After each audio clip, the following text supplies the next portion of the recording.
গাজা সিটির পরপর বাণিজ্যিক ভবনে বিমান হানা চালাচ্ছে ইসরায়েল। সেই সঙ্গে হামলা চলছে বসতি এলাকায়। সোমবার গাজায় অন্তত 40 জনের প্রাণহানি হয়েছে। গাজায় ঘরবাড়ি ভেঙে প্যালেস্তিনীয়দের নিরাপদ এলাকায় সরে যাওয়ার হুকুম দিয়েছে ইসরায়েলের সেনা, কিন্তু সেই নিরাপদ এলাকা খুঁজে পেতে নাকাল মানুষ। গাজায় বস্তুত কোনো প্রান্তেই নিরাপদ বা সুরক্ষিত নয়।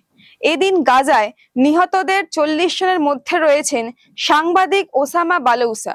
গাজায় অন্তত 20 জন সাংবাদিক নিহত হয়েছেন ইসরায়েলের আক্রমণে। সোমবারই ইসরায়েলের পূর্ব জেরুজালেমে গুলি চালনায় নিহত হয়েছেন 6 জন নাগরিক, আহত হয়েছেন 21 জন। জেরুজালেমের বাস স্ট্যান্ডে আচমকা গুলি চালায় একদল বন্দুকবাজ। গুলিতে নিহতদের তালিকায় রয়েছে ইসরায়েলের এক সেনাও। গুলি ছুটতে থাকায় প্রাণ ভয়ে নাগরিকদের দৌড়াতে দেখা গিয়েছে। সন্দেহভাজনদের গ্রেপ্তার করছে ইসরায়েলের পুলিশ।